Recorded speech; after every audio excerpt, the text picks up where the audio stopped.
Hello? Hi.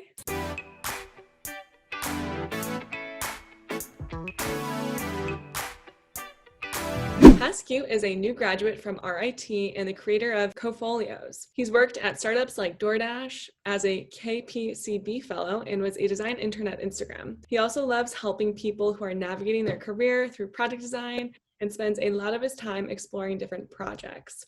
Outside of design, he loves to watch football, lift weights, and travel. I love traveling as well, something I dearly miss right now. Same, literally same. What's been one of your favorite places that you've traveled to? I think Switzerland was like my favorite place so far. I went there, it was like, I think it was like in October or so for like 2 weeks, and it was like the best thing ever. Nice. Yeah. Yeah, Switzerland is high on my list. I've seen lots of amazing photos from there. Yeah, it's wonderful. Yeah. I'm already super jealous of your career background as well. I love Instagram. What did you work on when you were there as an intern? So I was on the Instagram stories team. So like everything to pretty much do with stories. We were like making new features for stories, and that was like pretty much my job, just like coming up with like new ideas and things like that. And also just sort of refining the experience. So that's kind of like the stuff I worked on while I was there. That is so cool. I'm super jealous. I don't know if you know this about me, but I love Instagram, and Instagram stories specifically is one of my favorite products. That's Yeah. all I use right now. I'm super jealous. Okay, we will have to table that conversation for another time. Okay. But also you're a KPCB fellow. That is super cool. I don't think a lot of people know about what that program is. Do you mind giving just a little bit of information into like what it is and how you applied? So KPCB is like a fellowship for people like getting their start into Silicon Valley. And every summer there's like cohorts. So they take 20 designers, like 50 engineers, and like a few product managers. And they kind of put you into like little companies within the Kleiner Perkins like portfolio companies. From there, like every week or so, you like meet a CEO of the company. You learn more about like the entrepreneurship side of Silicon Valley, which is like a really dope experience. And the story that how I like got there was it was kind of it wasn't like as like straightforward. I got rejected from Google, like I think it was like my sophomore year. I remember seeing this like application for Kleiner Perkins. It was like the day it was due, like the night of, and you were supposed to do like a redesign of like one of the like company's like features. And I didn't have like the redesign or anything like that. I just kind of like wrote the you have to like write like a personal statement or something like that. And I was just like in the computer lab at school, just like typing it out. Like it was like maybe like an hour before the applications closed. And from there, it just like went through. I got the interviews, and then I went to DoorDash from there. So it was kind of just like it's kind of like luck. I just kind of like happened to apply at the right time, right before it closed. Because like if I didn't write it right then, I wouldn't have done it. It's kind of like shooting my shot. Cool. Yeah. For Yeah. anyone who's listening to this and doesn't really know much about APCB, it's like that program, that intern program is really hard to get into. So that is really cool that you got an opportunity with them. So Yeah, big it's definitely wild. big congrats on that. And I always say this too. I think success comes from a combination of hard work and getting lucky. And this is clearly Yeah. those moments for you where you was like you spotted it at the right time. 24 hours later, it wouldn't have worked, and it led to this great job opportunity for you. All right, so let's step back a little bit further into your career and actually your path into product design. I'd love to start by learning more about how you got started. It goes all the way back to like when I was in middle school and I played like a lot of computer games. I was like very active on like these like gaming forums, and I saw people like have banners underneath like their names, and there was like someone created all these banners for like the people on the game, and I asked him like, yo, can you help me like make my own? And from there I downloaded a free trial of Photoshop, and pretty much started from there. Like I started to make like random banners from like middle school throughout high school. I didn't know I was like training to become a designer. It was just like a fun thing I did. And then it was freshman year was when I started to go to like a bunch of like design meetups around my city. And that's when I started to learn more about product design. And I still had no idea what product design was freshman year. I was just kind of going to meetups, like I was interested in design. And eventually someone reached out to me on Facebook wanting to get coffee with me. And he was like, yo, let's get coffee. Like, I'd love to hear more about your, interest into like design. And he was like talking to me about, oh, we have like internship openings coming up. And I've been seeing you at all these meetups. And at the time I was like 18. I was at these meetups and everyone was like 30 plus. So I was like an outlier pretty much at these places. Yeah, so that's kind of how that happened. I interned at this design studio called Simple Focus. That's kind of where I got my start in product design. It was just like the most fun thing I've ever done. And I was getting paid for it too. And I was like, okay, this is like definitely I want something I want to do because it's kind of like in line with what I've been doing as like a hobby. Yeah, from there, I worked at Simple Focus, and then I worked at startups, and then just been, working my way around a bunch of different companies. Very cool. That's really courageous that you went to these meetups, I mean, being so much younger than everyone else. I actually just joined a choir group because I want to learn how to sing, and it's like a good place for beginners to start, whatever. And I actually signed up with my boyfriend based off of a referral from my guitar teacher. And the first day that we joined, we realized we were like significantly younger than everyone else in the group. Yeah.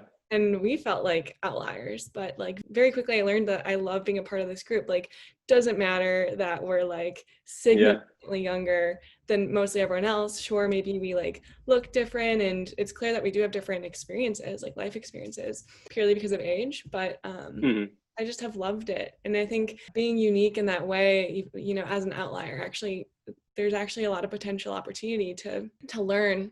I don't know, so anyway, I love that you did that. Yeah, definitely. And it's kind of cool because like this probably applies to like every group. Like you're more focused on like the interests versus like everyone's age, right? So anyone's like welcome.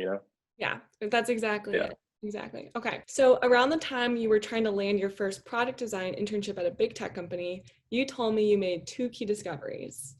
Can you talk about what those were?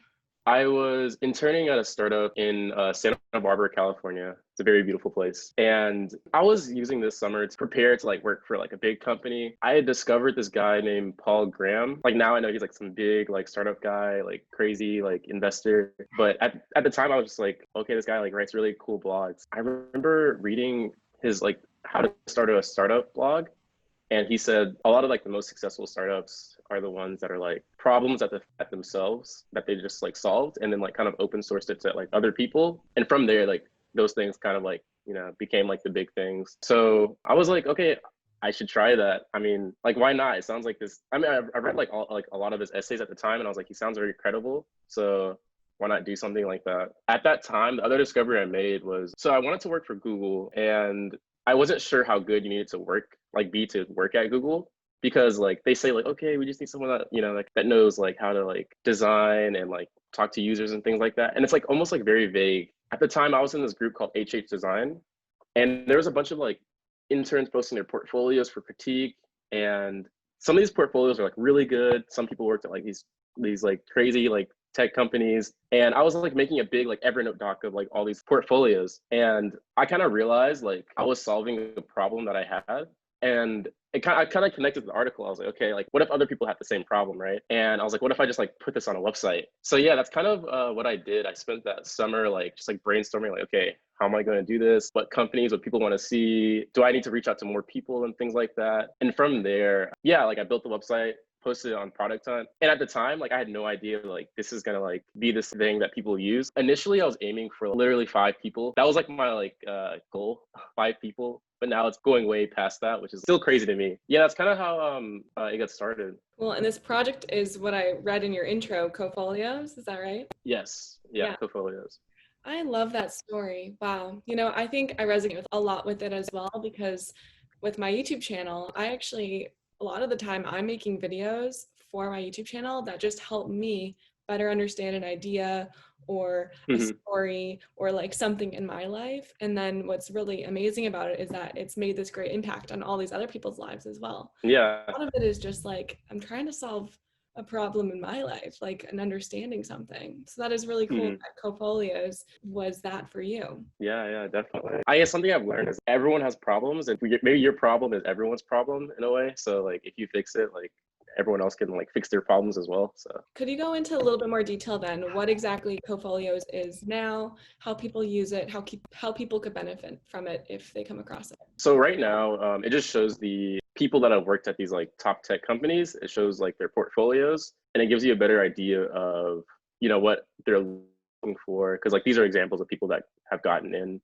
And yeah, that was like the initial goal of it, but now it's like more of like a community type thing. Like I've added sections like office hours. So now you can actually reach out to these people and talk to them. And one of those sections, like I created that section because when I went to school, I wasn't like in contact with these kinds of people. I would send like a lot of emails like asking for help, no replies. At this point, like some of these people are my friends. So it's like, yo, like if you want to like help out and give back to the community, because like some people can't, afford to like be in these circles, like go to like, the super elite private schools and things like that. I just want to like kind of I guess lower the barrier like of entry for other people. So yeah, that's kind of what it is now. It's like a little like community of early career designers helping each other out. Cool. Yeah. And just to clarify then, so you said early career. So this is a lot of people who are either trying to look for their first internship or may have had a couple of internships, maybe a new grad level in their position. Is that correct? Yeah, 100%. So like new designers learning like what design is, and also people that are like they've got a couple internships under their belt. They kind of understand what design is, but they still want to like just improve themselves. Yeah. Yeah. Really cool. I love that. I love this project in many ways, but I also, something in particular that really stands out to me is that I think oftentimes people who are early stage in their career, designers, they're getting feedback from other designers who have had a lot more experience working in the field, and there's value in collecting that kind of feedback because of all of that experience that they've had. And at the same time, what's also really cool, I think about, we think about getting feedback from multiple people with multiple perspectives, is getting feedback from your peers, people who have just interviewed maybe for a company that you really want to work at. Well, they're going to have some insights for you that are going to be really valuable, that someone who's hasn't had an internship in like 5 years, 10 years, whatever it is, like they're not going to be able to help you navigate in the same way. So it's cool exactly. that you've created this community of people who can really help each other in a unique way. So that's really, really cool. Thanks. Yeah. So what has been one of the most challenging aspects of starting a side project? I think the execution, it's easy to get, I mean, this is just like my personal experience. I think it's easy to get ideas, but like actually seeing it like through the door is like the hardest thing, because a lot of things happen between like the idea and like it actually like shipping. Even if it's like working with someone else, like making sure you guys are like not over bloating like whatever you're making, and it's very simple, it gets the job done, like you're not working on it for a year, releasing it early before it has like all the features that you want and things like that. I think that's the most challenging, just like execution, like seeing it through. How are you maintaining the website right now, or how does that all work? I mean, it was like a few months ago, it was just me, and like I guess past 2 years, and like I had a spreadsheet of everything, but now it's kind of getting out of control. Like there's a lot of people wanting to join. A lot of things are changing. I'm learning a lot about scale, and like I'm trying to make it easier for myself to like update it and keep it fresh. I brought on someone to help me with like the scaling side of things. His name is John Abreu. He's another intern at Instagram, and right now we're like redoing the whole website so it's more automated and just easier to like kind of maintain. All right. So I noticed on your website that you say you've been journaling every day for the past 5 years, which is super cool. So I'm wondering, why did you start journaling, and what have you learned since starting? So I started journaling just because it was really just to like document my life. I guess I have like really bad memory. So I think it's like a good way for me to like remember what happened and in moments in my life. I just think it's kind of cool to have like a daily log of like, okay, this happened this day, this happened this day. So like I can always like look back and check like, oh, when I was this age, I was doing this. And something I found out, actually, it's kind of useful, because my brothers were asking me like, yo, like how are you doing the things that you're doing and things like that. And I can send them literally like journal entries from the day, like when they're like, when I was their age pretty much, to like kind of show them like what I was thinking, like where my mind was at, where was I in like their like point of life. And it's been interesting just to like help, I guess, like my family members with like their like journeys to college and things like that. So that is really incredible though, that you're able to like send your family members exact entries. Do you have really good handwriting? Yeah, I journal on the computer. I have terrible handwriting. Yeah. Gotcha. That is smart. All right. So my last question was that I also saw on your website, it said you are currently exploring a Twitter project. Any more that you could tell us about what you're creating next? I was like in the middle of it, and then Corona happened and like kind of changed everything. I've kind of pivoted to like a different project, which is pretty much make a solid community for like Cofolios. You can chat or like ask questions, and maybe everyone can like reply to you and things like that. So Yeah, I've kind of like scrapped the Twitter project and I'm like been working on something else right now. Yeah, no worries. Yeah. Whew. The pandemic has really created a stir this year. Yeah. Yeah. All right. I mean, that wraps it up for the questions I had. Is there anything else you wanted to share about your work and side projects or anything that's going on? I think we covered most of it, honestly. Cool. And if anyone Yeah. wanted to learn more about you and your work online, where can they find you? Pretty much Twitter and Instagram. Those are like the two biggest things I use. You can also email me, hasque@gmail.com. Yeah, that's pretty much where you can find me. Cool. Thank you. Yeah, Okay. Have a good no rest of your problem. weekend. You too. Bye.